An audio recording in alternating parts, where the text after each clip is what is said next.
السلام علیکم ورحمۃ اللہ وبرکاتہ۔ بسم اللہ الرحمن الرحیم۔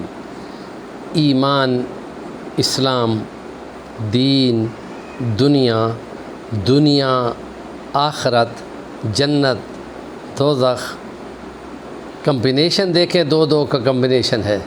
سبحان اللہ۔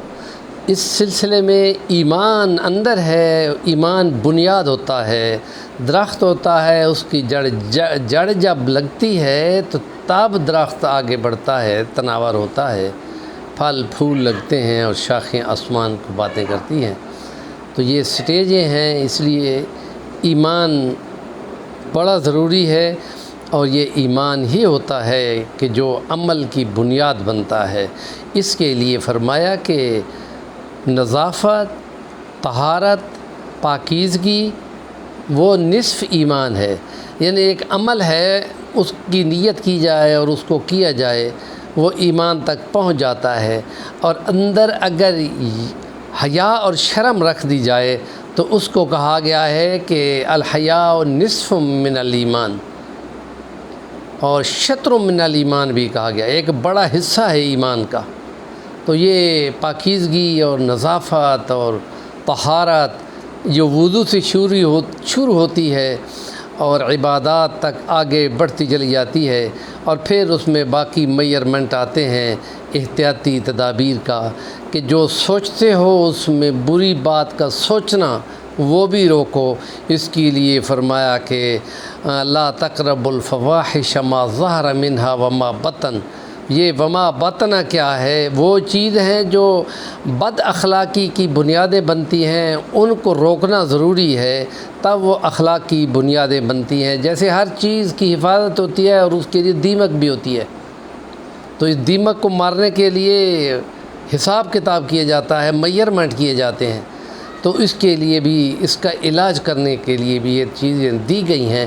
اور نظافت اور پاکیزگی اور طہارت یہ گویا کہ اسلام کی عمدگی کی نشانی ہوتی ہے، اور اس کے لیے فرمایا کہ بہترین کر کے وضو کرو، تو پھر اس کے بعد جو تم کلمے بولو گے اس سے نماز بھی بہترین ادا ہوگی، اور نماز کو جب اچھی طرح ادا کرو گے تو پھر وہ گویا کہ تم نے جنت کا ٹکٹ حاصل کر لیا ہے۔ اور اس کے لیے فرمایا کہ کیا خیال ہے تمہارا، کسی کے دروازے پہ ایک نہر بہتی ہو اور 5 ٹائم وہ مل کے صاف کرتا ہو، اپنے آپ کو نہاتا ہو، صاف کرتا ہو، تو کیا اس کے جسم پہ میل رہ سکتی ہے؟ صحابہ کہتے ہیں یا رسول اللہ بالکل نہیں رہ سکتی ہے۔ فرمایا اسی طرح 5 ٹائم وضو کر کے نماز پڑھ کے طہارت لیتا ہے وہ بندہ پکا مومن اور خالص اپنے ایمان و عمل پہ آ جاتا ہے، اس کے اندر کھوٹ نہیں رہتی۔ اس کھوٹ کا نتیجہ کل ہم نے بیان کیا کہ بازار میں بیٹھا تاجر ہے لیکن صدوق ہے، تو وہ ولیوں کے درجے پہ پہنچ گیا۔ تو اس لیے اس کے اندر ناقص چیز، ملاوٹ، دھوکہ، جھوٹی قسم اور دغا بازی اور ذخیرہ اندوزی اور ملاوٹ، اور یہ وہ ساری چیزیں ہیں جو منفی ہیں، اور اس کے نتیجے میں سارا معاشرہ فساد کا شکار ہوتا ہے۔ جیسے سیاست ہوتی ہو تو اس میں حلف کے ساتھ یہ سب کچھ کیا جاتا ہے، گویا پابند کیا جاتا ہے، اور کوئی ڈیوٹی کرنے والا ہو تو وہ اپنی ڈیوٹی کرتا ہے، اگر اس میں ذرا سی بھی کمی کرتا ہے تو وہ اتنا وہ حرام کی طرف چلا جاتا ہے اور اس کی کمائی میں وہ نقص آ جاتا ہے۔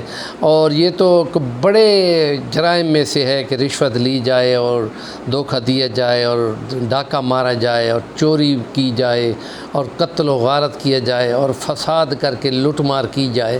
ان کا انجام تو شریعت اس مطہرہ میں بہت سخت سزائیں ہیں، پھانسی پہ لٹکا دینا ہے، 3 دن تک لاش کو نہ اتارنا ہے، بغیر جنازے کے دفن کر دینا ہے۔ یہ تو گویا بہت بڑی سزائیں ہیں۔ نبی پاک صلی اللہ علیہ وسلم بھی کسی کا جنازہ پڑھاتے ہوئے یہ فرماتے تھے کہ اس بندے میت نے کسی کا کچھ دینا تو نہیں تھا؟ جب کہا جاتا کہ نہیں جس نے تو دینا تھا، فرمایا میں پھر جنازہ اس کا نہیں پڑھتا، کیونکہ میں کہہ چکا ہوں کہ کوئی مال کے معاملات لے کے آگے نہ جائے کہ اس کو جو حساب دینا پڑے گا وہ بہت خوفناک ہوگا، اور تمہارا بھائی ہے تم پڑھ لو، میں نہیں پڑھتا۔ یہ گویا کہ اللہ کی ناراضگی کی علامت ہے کہ نبی ناراض ہے، اللہ بھی ناراض ہے۔ تو اس لیے یہ چیزیں ہیں وہ جو اندر ایمان سے ہیں اور باہر معاشرے میں ہیں، اندر دل کے اندر ہیں اور باہر جسم کے اوپر ہیں، اندر ایمان میں ہیں باہر اسلام میں ہیں۔ تو دیکھو کتنی منظم طریقے سے اندر باہر سے ایک نظم دے دیا گیا ہے۔ ہمارے چینل کا نام ہے صفی الرحمن البانی، ضرور سبسکرائب کریں اور کمنٹ بھی ضرور کیا کریں۔